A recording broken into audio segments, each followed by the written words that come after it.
This is the first episode of a new series I'm calling Bullish. If you haven't seen the announcement video I made regarding the changes I'm making in this channel, go check that one out. The links are in the description. In this new series, I'll be talking about business ideas, how brands are making money, marketing tactics, business models, basically actionable ideas that you can apply to your own business. My name is Chris. Welcome to Bullish.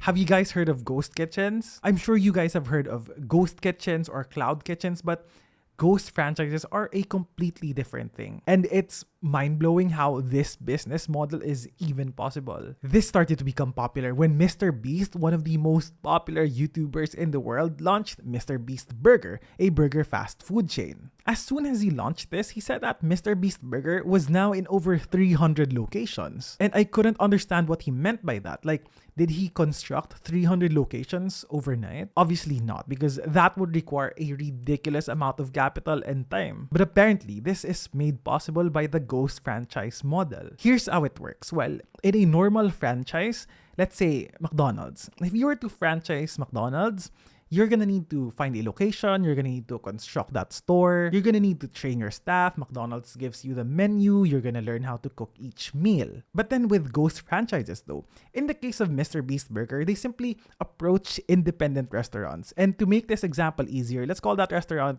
Eugene's Hot Dog Restaurant. So MrBeast Burger tells them, hey guys, do you guys want another revenue stream? Instead of cooking your own menu, why not also cook MrBeast's burger menu? The ghost franchise then gives Eugene's Hot Dog Restaurants the recipe, instructions on how to cook the burger, the supplier of their ingredients. And then for the packaging, they simply send them the stickers of the brand's logo, which will then be slapped on the paper bag, and maybe their own custom packaging if they're feeling extra. Some ghost franchises go as far as to sending special equipment or appliances that restaurants are gonna need to produce that meal. Now, how it works is this. People can only order MrBeast Burger via the MrBeast Burger app. But in the case of other ghost franchises, they can order it via our usual food delivery apps. On the app, MrBeast Burger looks like any regular restaurant. But when a customer orders from them, MrBeast Burger won't do the cooking. MrBeast Burger technically does not have its own kitchen, nor does it have its own cooking crew. The one who prepares the meal is Eugene's Hot Dog Restaurant. And so now you can kind of visualize it now. With this model, regardless of location, literally any restaurant can produce MrBeast Burger. And in turn, MrBeast Burger can tell the world that they have over 300 locations. From a New York Times article, there's this guy, Mr. Garofalo, and he runs the Brookfield Cafe. And in his single restaurant, he produces food for over 12 ghost franchises. Same kitchen in one location is producing for 12 ghost franchises. He shares that it's not that hard to run this operation since all the orders are taken via the food delivery app. Instructions on how to cook the meals are easy to follow, and the packaging all come from the same pile. What differs now are the stickers. The ghost franchise also connects him to suppliers of the ingredients that may be specially required. There are now companies that handle several ghost franchises, and the one behind MrBeast Burger is a company called Virtual Dining Concepts. What Virtual Dining Concepts does is they work with Hollywood celebrities and influencers. They've actually worked with Mariah Carey in launching Mariah's Cookies. I think how their partnership works is that Virtual Dining Concepts comes up with what type of food fits perfectly with the brand of the celebrity. They come up with a recipe, with a branding, and Mariah Carey simply endorses it, spreads the word to her loyal fans, and basically using her celebrity status. It is a ridiculously powerful partnership. In the case of Mr. Garofalo's Brooklyn Cafe, he said that he worked with a company called Nextbite, and all the 12 ghost franchises were all under Nextbite. A couple other companies like Nextbite are Future Foods, The Local Culinary, and here in the Philippines, we have Cloud Eats. They've worked with Billy Crawford in launching Casa Crawford, and another company is called Mad Eats, the first Y Combinator-backed cloud kitchen in the Philippines. Now, this whole concept has its own set of pros and cons. Now, for the advantages, the first one has to be when it comes to naming, because ghost franchises can create hyper-specific brands. What normally happens when you open a restaurant is that you expect it to be around for several years. So normally, what you would do is you would select a name describing what cuisine you're trying to sell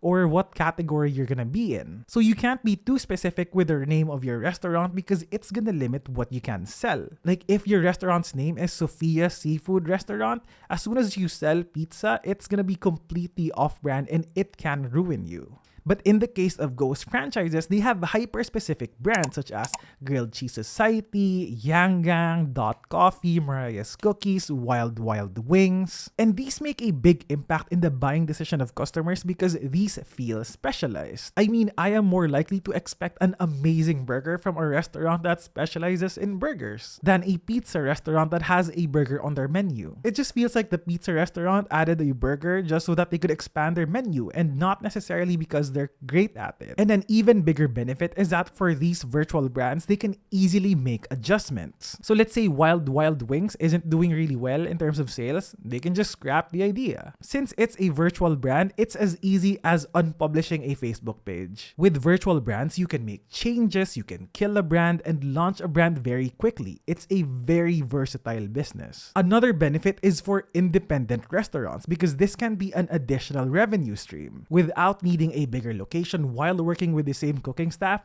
they can now get even more orders. They don't even need to get themselves a high foot traffic prime location anymore since all orders are done online. This is also a game changer for influencers and celebrities because they can basically just launch ghost franchises left and right and make a killing because they already have established loyal audiences, and so they will have very little marketing expenses.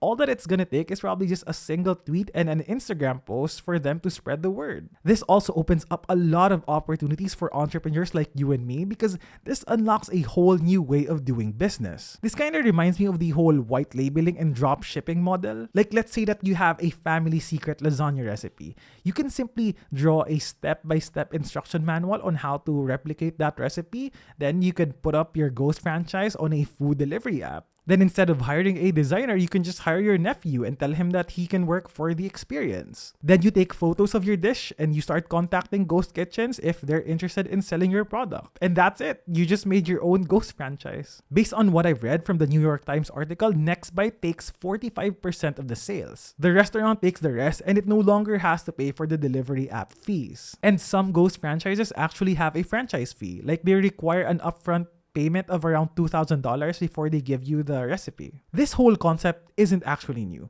Like, a lot of Chinese restaurants have been functioning as delivery-only businesses, as well as a lot of delivery-only pizza restaurants. I think the only difference is that this time, a single kitchen can produce meals for multiple brands. And this thing became a rising trend because of changes in tech and, well, new habits because of the pandemic. Now for the cons, it's mostly on the consumer side. When I was reading reviews about MrBeast Burger, there were customers who actually went to the location of the ghost kitchens. And then they discovered that the ghost kitchen was like at the back of this warehouse or at the back of this sketchy trailer park. And one of them actually knocked on the ghost kitchen and discovered that a younger lady was handling the tech part, like getting the orders, and an older lady was doing the cooking. So it kind of felt like this home-based operation, like not necessarily something you would expect out of a legit restaurant. I mean, sure, for most people, as long as you get your order, right? Like, it would probably be fine for most of us. But then this brings up a lot of control issues. Unlike a McDonald's franchise where its own managers are on site all the time, or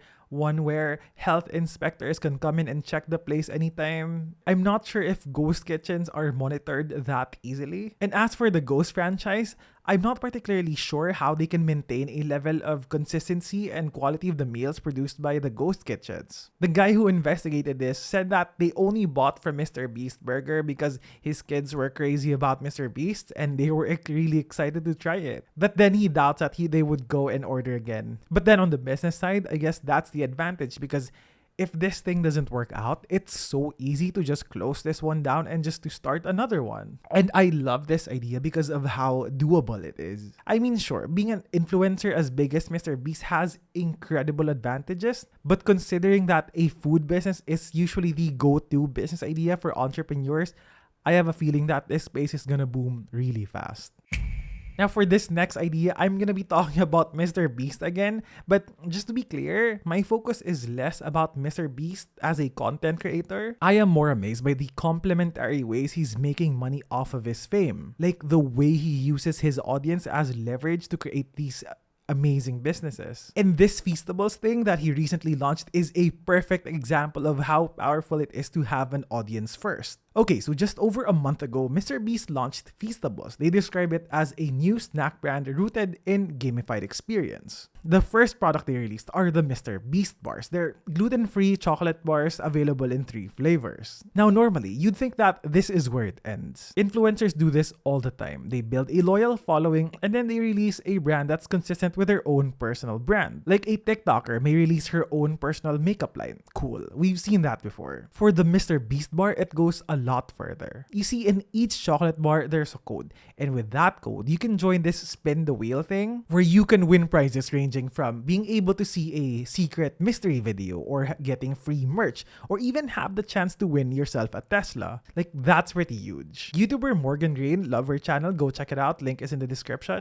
She reviewed the MrBeast bar, and basically there's this QR code at the back when you remove the sticker, and when you scan it, it leads you to this landing page. And here, you're required to input your personal data, which is win number 1 for MrBeast because collecting your personal information is very handy in growing his audience. Once you're there, you're supposed to input the code, then you get to play the spin the wheel, and then you find out what prize you've won. This is kind of like a sweepstakes, so it's not necessarily new, but it's pretty smart because here, sure, the first buyers of MrBeast bar will be his loyal fans. And so for these people, this may be their first few engagements with the MrBeast brand. And this will probably draw them to watch MrBeast's videos. And by watching his videos, MrBeast is once again gonna earn from them, which will then further grow his audience, which means he gets to sell more chocolate bars or anything else he decides to sell in the future. I love this because it goes full circle. So this is one massive win. Now for the people who are actual fans of MrBeast,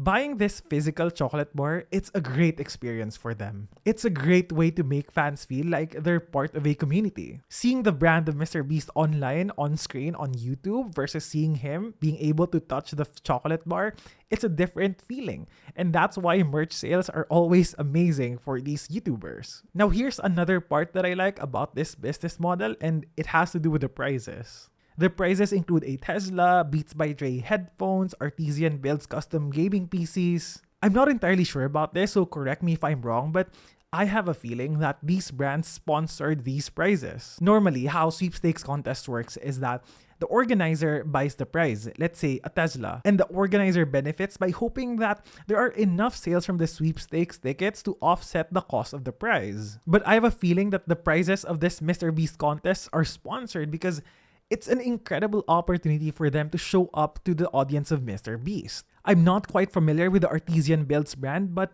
if they know that MrBeast's audience are composed mainly of Gen Zs, if they know that that market is into gaming PCs, then it's a great opportunity for them to get exposure in that market. Now, what's the idea that you can steal here? Any type of B2C business, actually, you can do a smaller scale version of what he did here. Like if you're running a coffee shop, maybe you can print out small stickers, and when you give them their order, you can tell them to peel off the stickers. Maybe it's gonna reveal a code. And then you can set up a landing page, get their personal info, then find a website that does the spin a wheel thing. Then as for the prizes, you may contact other brands who isn't competing with you, but maybe targeting a similar audience. And then you can ask them to sponsor the prizes. And that's it. You've replicated this entire thing. Oh, and I just found out that MrBeast isn't working on this alone, as is the case on all his other ventures, I think. There's usually a partner, and in Feastables, the one behind the scenes is Jim Murray. He worked at RX Bar prior to this and at PepsiCo in a senior management role. And so credit where credit is due for this brilliant strategy.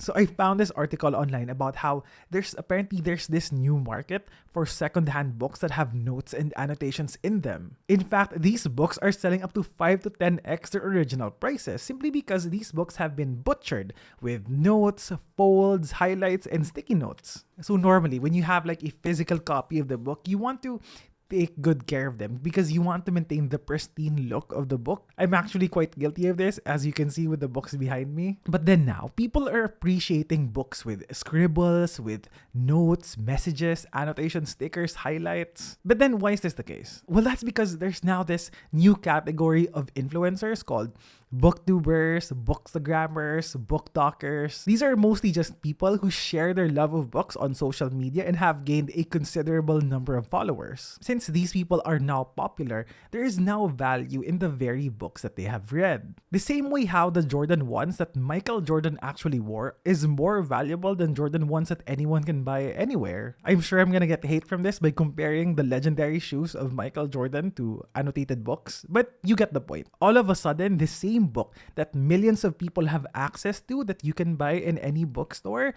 the one that the influencer read with all its annotations, sticky notes, folds, highlights, these imperfections have given the book kind of a soul.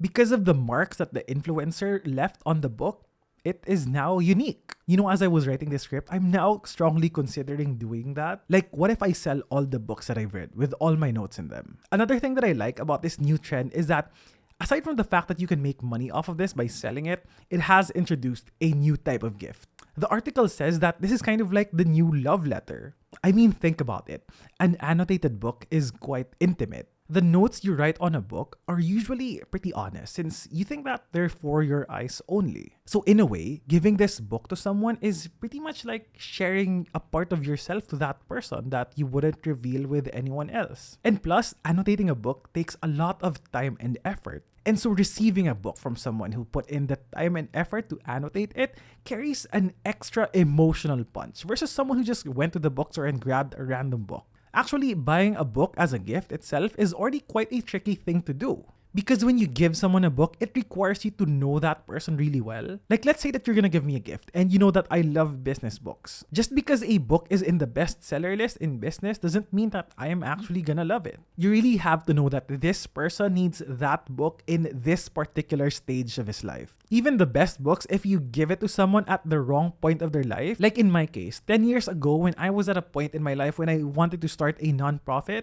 I loved the book The Future by Al Gore. But then if you gave it to me now, it would most probably be left unread because I'm not really interested in that anymore. Now compare that to what my best friend Ian Gomez did when he sent me this book, The Almanac of Naval Ravikant. Perfect book, perfect stage of my life. But I think what makes this book special to me is that he wrote a short message which I feel elevates this gift into something that I'm gonna remember for a really long time. So I think that annotations on these books that these influencers are selling, they're gonna have the same effect. All of a sudden, the same physical book that you can get anywhere, that one is unique. The same way how you can buy this book in fully booked, but then you can't buy this specific copy because this now has meaning.